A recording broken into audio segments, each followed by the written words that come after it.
À chacune et chacun d'entre vous, chers amis, chers camarades, quel plaisir de nous retrouver, quel bonheur de vous voir ici rassemblés si nombreux, si souriants, si combatifs. Vous aurez été plus d'un demi-million de participants à cette fête de l'humanité.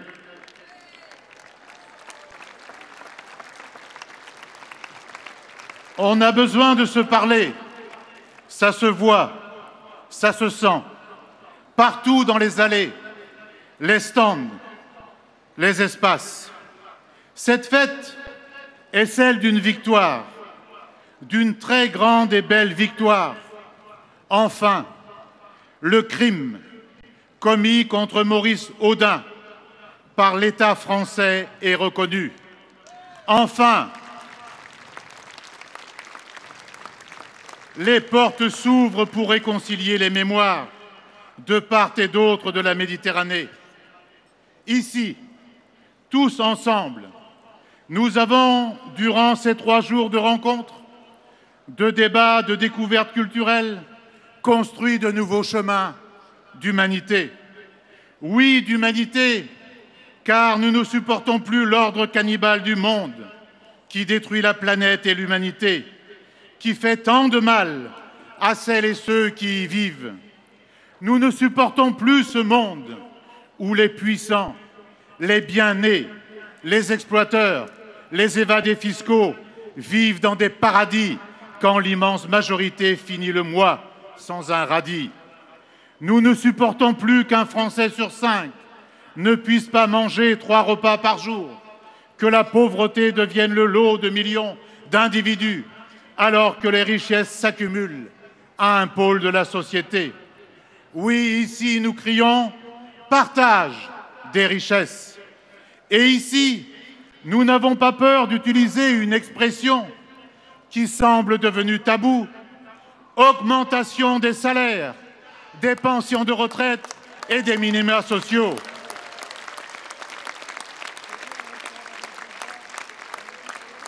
Que valent les dissertations et les artifices autour du pouvoir d'achat quand tout augmente, sauf ce qui constitue la ressource essentielle de nos concitoyens, la paye, la pension ou l'allocation chômage? Oui, tout augmente. Les dividendes perçus par les actionnaires aussi. Et en ce domaine, la France est championne, toute catégorie. Favorisons le travail, nous disent-ils, mais c'est la rente qui se gave. Regardez le plan contre la pauvreté présenté par le président de la République. On prend 4 milliards sur des aides déjà existantes et on demande aux collectivités territoriales, déjà saignées à blanc, de financer le reste. C'est un vrai jeu de bonneteau macroniste. Comment prétendre s'attaquer à la pauvreté quand depuis 1 an, on détrousse les classes populaires pour servir les plus riches? Ont-ils l'intention de corriger cette situation? Bien sûr que non. Pour eux, ce n'est que parole, parole. Les pauvres attendront. Aucune mesure nouvelle immédiate pour soulager des millions de personnes en détresse, traitées d'assistés ou de profiteurs. Nous, depuis bien longtemps, nous avons proposé une solution pour commencer à réduire la pauvreté et tout de suite. Elle est simple, très simple. Augmenter les salaires, à commencer par le SMIC, les pensions et les allocations.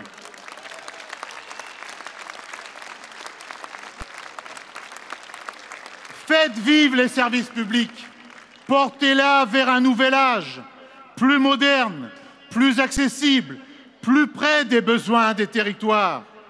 Donnez à nos services de santé les moyens dont le pays a besoin. Cessez ce tri social à l'école et à l'université, baptisé de ce mot techno, Parcoursup. Faites vivre la grande ambition républicaine d'une éducation laïque, gratuite et universelle.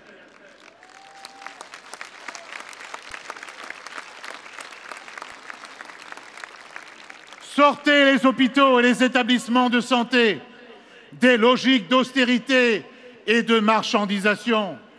Écoutez le personnel qui y travaille avec courage et dévouement dans des conditions chaque jour plus difficiles. Elles et ils ont tant à dire pour mettre leurs compétences au service de toutes et de tous. Renouez avec l'esprit qui a présidé dans une France pourtant dévastée à la naissance de la sécurité sociale par le ministre communiste Ambroise Croizat. Oui,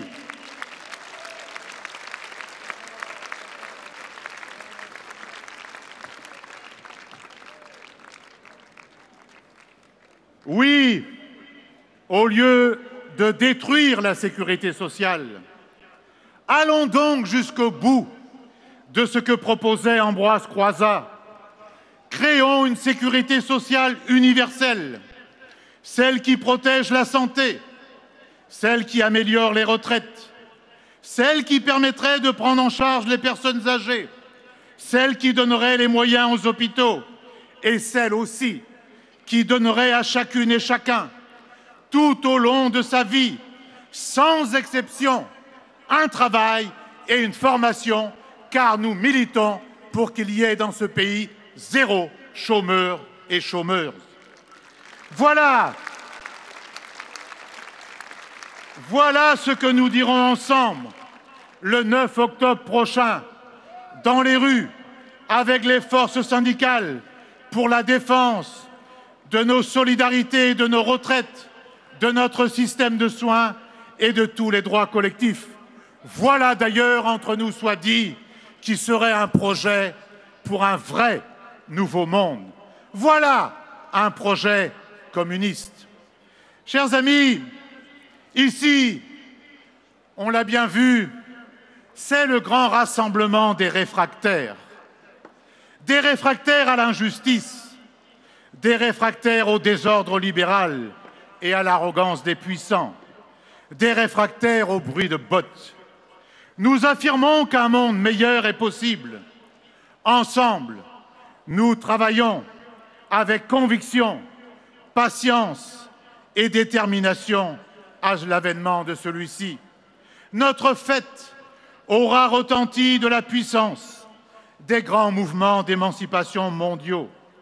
Ici, nous avons prolongé ce grand mouvement des femmes, ce mouvement désormais irrésistible, ce mouvement de portée révolutionnaire pour la défense de leurs droits. Notre salut fraternel, notre solidarité active vont aux femmes du Chili, d'Argentine, d'Irlande, aux millions d'Espagnols qui ont battu le pavé contre les inégalités et pour pouvoir enfin disposer de leur corps. À toutes les femmes mobilisées,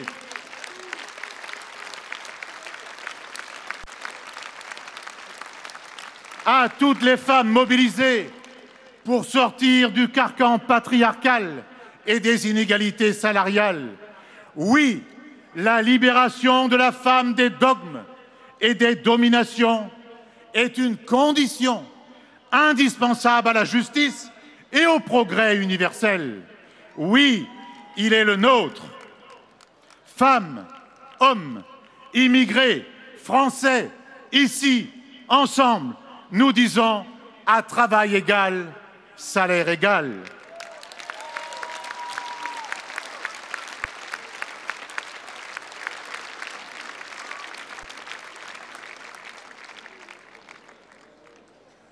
À chacune et chacun, nous disons, comme Jaurès, quel que soit l'être de chair et de sang qui vient à la vie, il porte en lui le droit humain.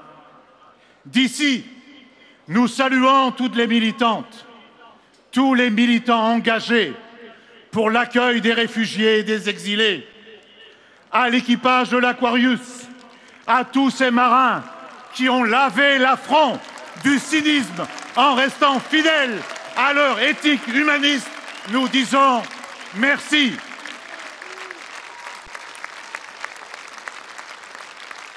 Nous adressons notre salut fraternel à toutes ces âmes, à tous ces corps ballottés, de pays en pays, pris en tenaille entre les guerres et les misères, entre un patronat exploiteur et les passions xénophobes. Qu'ils sachent trouver ici leurs frères et leurs sœurs en humanité.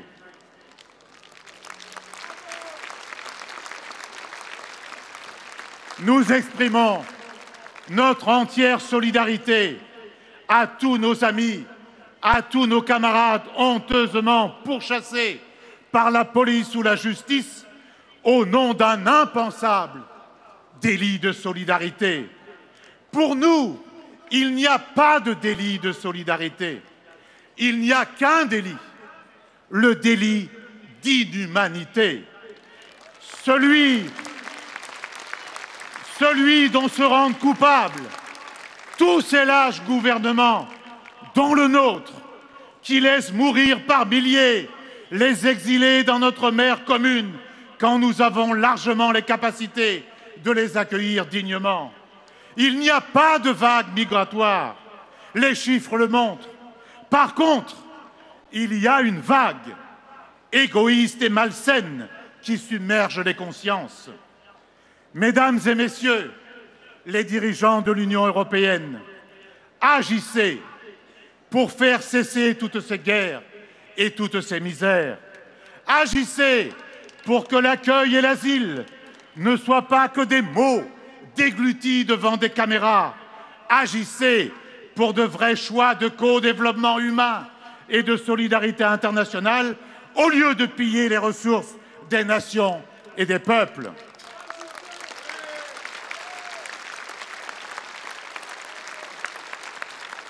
Ici, nous avons prolongé le mouvement qui s'est levé contre le réchauffement climatique et la préservation de notre environnement. À toutes ces consciences révoltées et indignées par le pillage de notre terre commune et par le réchauffement climatique de cette fête de l'humanité, nous adressons notre salut le plus fraternel. Salut à tous les esprits indignés par les méfaits d'une agrochimie et d'un agrobusiness qui se jouent de la santé humaine, polluent les sols, détruisent la biodiversité pour faire monter les taux de profit. Nous voulons revoir les abeilles, les hirondelles et coquelicots, que les générations futures n'en soient pas privées. Mais pour cela, il faut d'abord penser à sauver le climat et pas le système capitaliste qui porte en lui le risque d'asphyxier la planète, les hommes et les espèces animales, d'éteindre les feux de l'humanité. Pour cela, par exemple, il ne faut pas décider de privatiser la SNCF et d'étaler des files de camions et des autocars sur les routes.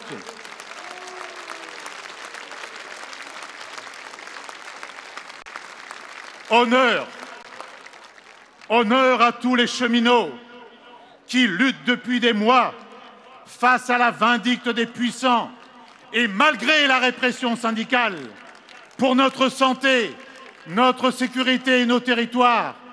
Leur combat est un combat pour le bien commun, c'est un combat pour l'intérêt général humain.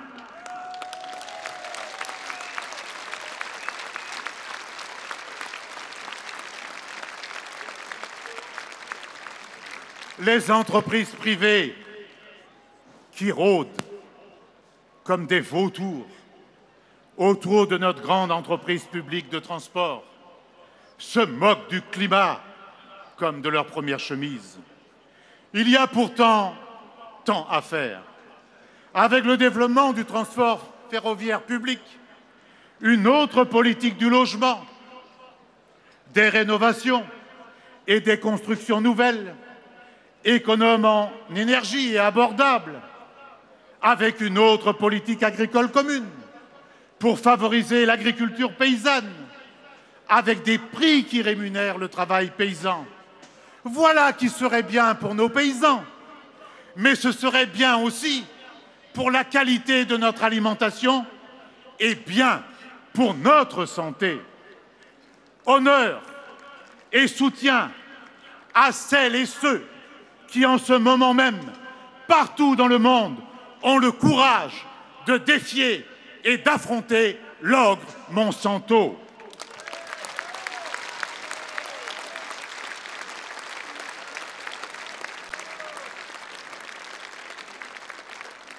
Chers amis, ici nous refusons de laisser le monde aux forces obscurantistes, aux haines, aux démagogues, aux idées brunes qui prospèrent sur les désastres économiques et sociaux. Ici, nous refusons de laisser le monde en proie aux guerres et aux tensions. Nous disons haut et fort solidarité et coopération, paix et désarmement. La France pourrait y contribuer, comme elle a su le faire en d'autres temps. Mais pour cela, il faut qu'elle parle avec tout le monde. Mais il faut qu'elle parle avec tout le monde en gardant son indépendance et en n'étant pas alignée sur les injonctions de l'OTAN.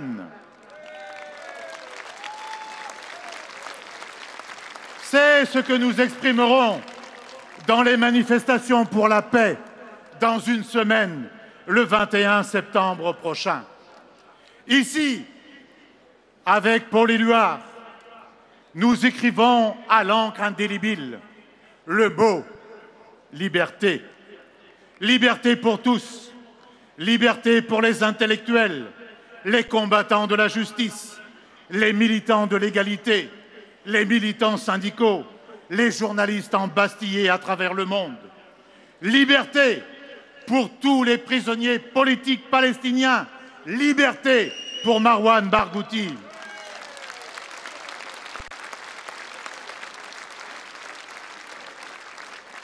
Liberté, liberté pour notre compatriote Salah Hamouri, détenu en dehors de toute règle de droit dans les geôles israéliennes. Liberté pour tout le peuple palestinien, victime d'un gouvernement raciste et colonisateur. Liberté pour tous les embastillés du dictateur turc Erdogan, journalistes, enseignants, magistrats, syndicalistes, parlementaires, dont notre ami et camarade du Parti démocratique, Demirtas. Nous crions liberté, liberté pour notre ami Lula, maintenu en prison précisément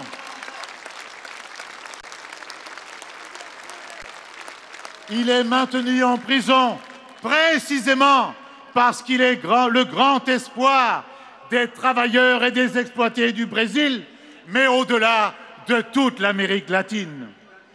La France peut agir, la France doit agir pour un nouvel équilibre mondial, solidaire et fraternel.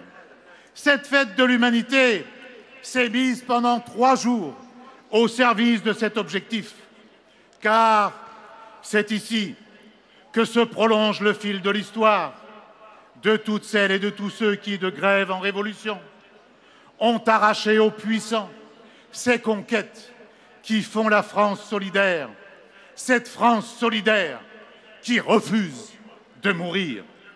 Car ici se tisse le fil du grand combat internationaliste et des grandes causes universelles. C'est ici, avec vous toutes et tous, que se construisent les digues contre l'extrême droite, cette gangrène qui cherche partout à prendre possession du pouvoir, en divisant les travailleurs, en scindant les sociétés, en attisant le racisme et la xénophobie. Ici, nous crions et nous crierons toujours l'humain d'abord.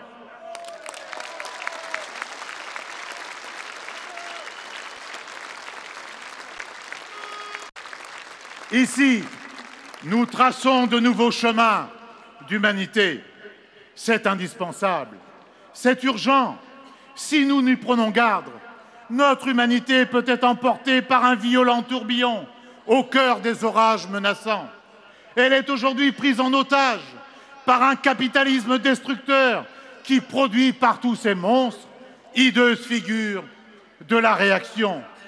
Ils profitent du grand chambardement mondial pour avancer leurs pions, notamment sur notre continent. La France n'y échappe pas. Certes, l'extrême droite a été battue à l'élection présidentielle, et c'est heureux. Vous y avez contribué. Mais depuis, ces idées prospèrent et pourrissent l'atmosphère à cause du macronisme. En Hongrie, en Pologne, en Italie, en Autriche, ces forces se coordonnent, s'entraident, s'allient, trouvent d'importants relais dans la finance, l'industrie et dans les médias. Si elles ne sont d'aucune façon la solution. Il ne faut cesser de l'expliquer autour de nous, au travail et dans nos familles. Elles sont au contraire, les nouvelles solides béquilles du capital financier. Elles sont en fait l'expression morbide de ces contradictions. Elles croient pouvoir gagner leur revanche sur l'histoire. Elles croient pouvoir ressusciter, 70 ans après leur mémorable défaite dont nous fûmes les artisans décisifs. Oui, le vieux volcan européen recrache son feu nationaliste, mais il n'est pas tout seul. En Turquie, aux États-Unis, en Israël, aux Philippines, en Colombie, au Brésil, des figures de la réaction ont pris le pouvoir. Dans tant d'autres, elles menacent d'y accéder. Elles ont toujours le même projet, celui d'étouffer les libertés publiques, de museler les syndicats, d'attaquer le droit des femmes, de pourchasser les forces progressistes au bénéfice d'une oligarchie démagogue. Doit-on se résoudre à laisser se répéter l'histoire tragique de nos peuples? Nous avertissons les gouvernements. Vous ne les combattrez pas en vous servant de la peste brune comme d'un repoussoir un jour ou comme d'un faire-valoir un autre jour. Personne ne les combattra avec la camisole de l'austérité, la destruction des solidarités, la casse des institutions démocratiques et sociales. Au contraire, vous êtes en train de semer les graines du chaos. Et ceci se fait à partir d'une thèse, celui du ni droite ni gauche, répété par le président de la République pour se faire élire, mais surtout pour que soit acceptée une politique qui est toujours plus à droite. On connaît bien la rengaine. Dans de nombreux endroits, la droite et la social-démocratie gouvernent ensemble pour faire la même chose. Aux souffrances populaires vient dès lors inexorablement s'ajouter la montée de l'extrême droite, sinistre conséquence de cette confusion entretenue. La politique d'austérité et d'injustice de l'Union européenne, de restriction des libertés, de chasse aux réfugiés sont le carburant des extrêmes droites. La construction européenne elle-même aujourd'hui a promu ce consensus gauche-droite sur tout le continent. Bien avant vous, Monsieur le Président Macron, bien avant que vous n'ayez, avec le succès que l'on sait, ripolliner la vieille hydrée que droite et gauche pouvaient s'entendre pour défendre les intérêts du capital. Bien avant vous, des dirigeants de droite et de gauche se sont retrouvés sur les mêmes tréteaux pour assurer la promotion des traités européens, dont celui de Maastricht. Bien avant, ensemble, ils ont bafoué le nom retentissant des Français et d'autres contre le dernier traité ultralibéral. Et aujourd'hui, tous ces gens n'auraient pas de mots assez durs pour déplorer l'ascension de l'extrême droite, alors que c'est leur politique au quotidien qui lui chauffe la place, que c'est eux, alors, qui portent partout l'écrasante responsabilité de ce que l'Union européenne est devenue, un repoussoir pour la majorité de ces populations. Quel gâchis! Surtout pour ceux qui considèrent, comme nous, que jamais peut-être une autre construction européenne n'aura été si nécessaire. Une construction qui respecte les nations et la souveraineté des peuples. Oui, une autre Europe, une Europe des nations et des peuples libres, associés et solidaires. C'est à sa construction que mes amis Pierre Laurent et Yann Brossat, nous vous invitons à participer et au-delà avec tous nos concitoyens. Tout le contraire.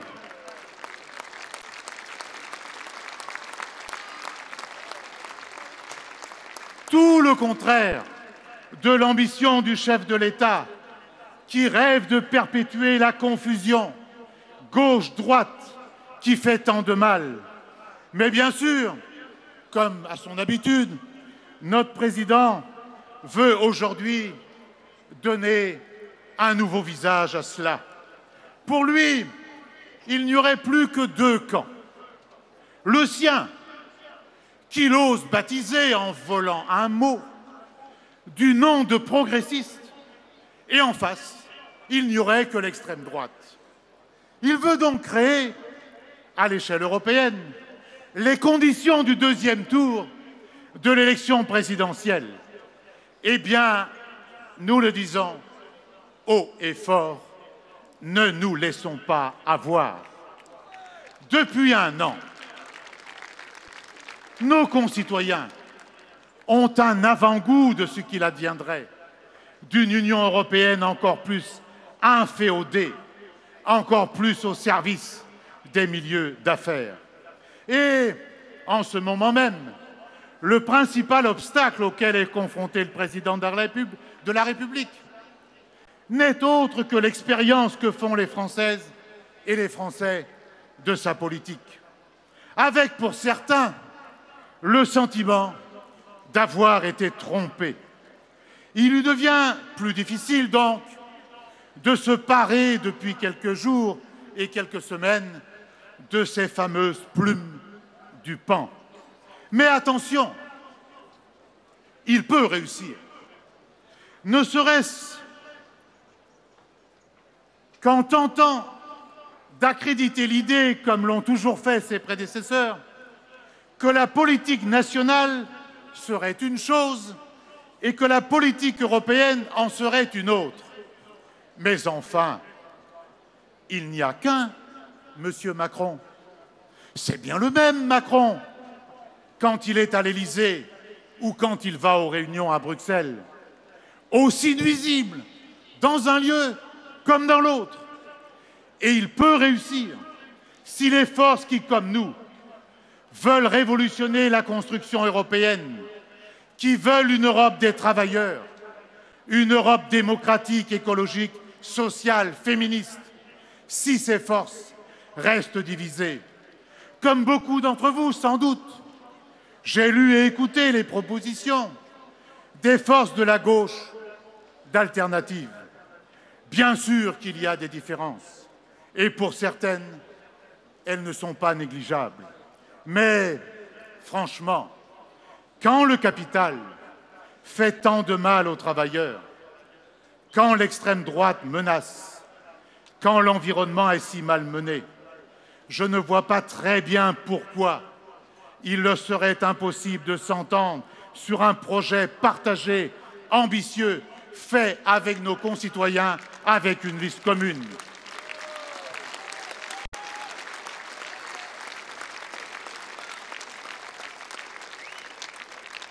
J'ai la conviction qu'aucun n'y perdrait son âme ni son identité, que tous seraient revalorisés parce qu'au plus près des attentes de celles et ceux qui croient en eux. C'est ce qu'a proposé à maintes reprises avec force mon ami Yann Brossa depuis le mois de juin. Et c'est ce qu'a redit, réaffirmé avec détermination mon ami Pierre Laurent hier encore sur cette fête.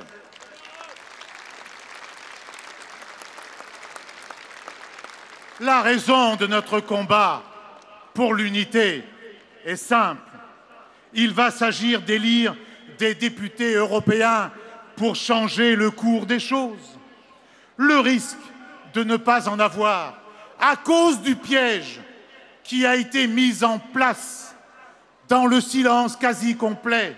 Ce piège, c'est qu'on a institué une barre de 5% désormais pour avoir des députés européens, fait courir à beaucoup le risque de ne pas en avoir et peut ne pas être mobilisateur. Vous aussi, avant les élections européennes d'une importance inédite, faites connaître ce que vous avez sur le cœur. Parlez, débattez, débattons-en, ayons confiance dans la démocratie quand elle est pratiquée par le plus grand nombre. Nous, c'est la seule chose que nous demandons, que vous soyez maître du processus.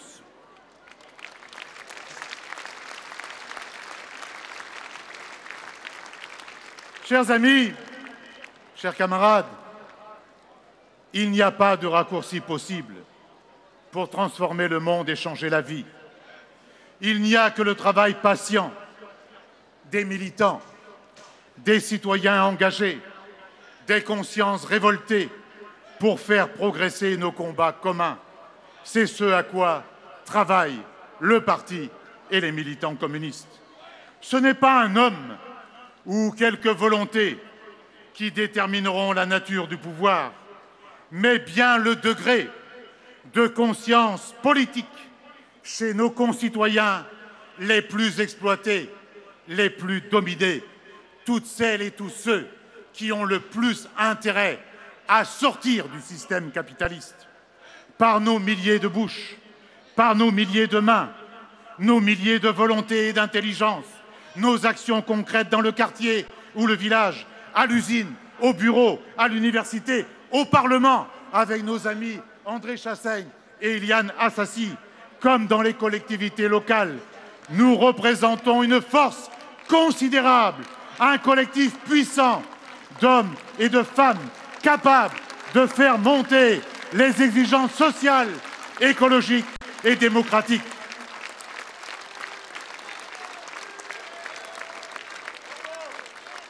Au-delà, dans l'actuel contexte, où croissent tant de périls, mais aussi où de grandes mobilisations mondiales s'organisent et se développent, n'est-il pas venu le temps de poser ensemble les termes nouveaux, de nouveaux objectifs?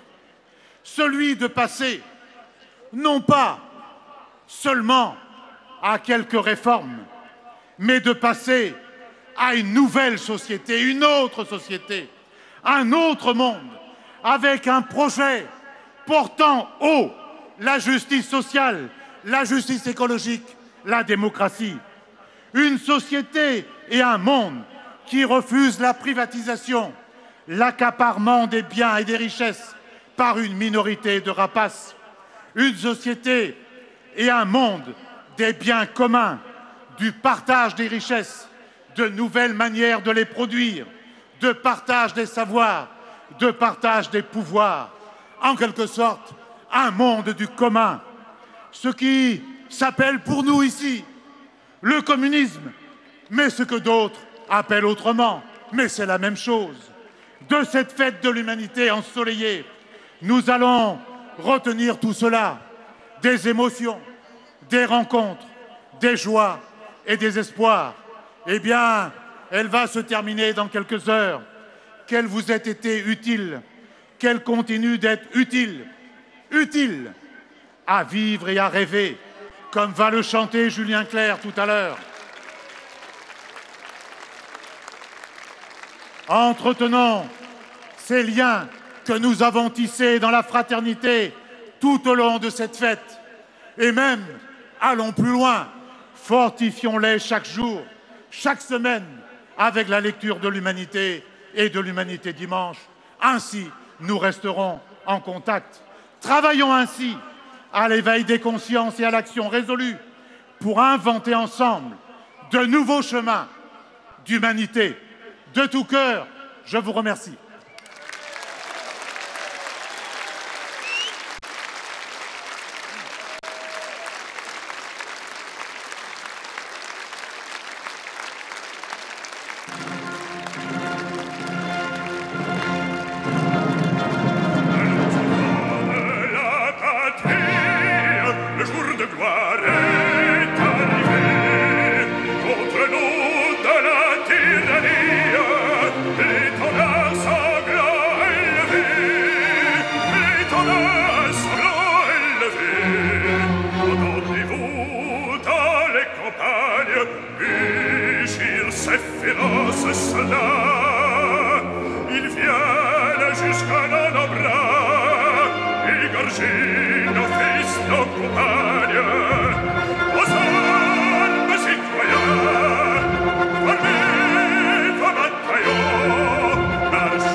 Changer de base, nous ne sommes rien, soit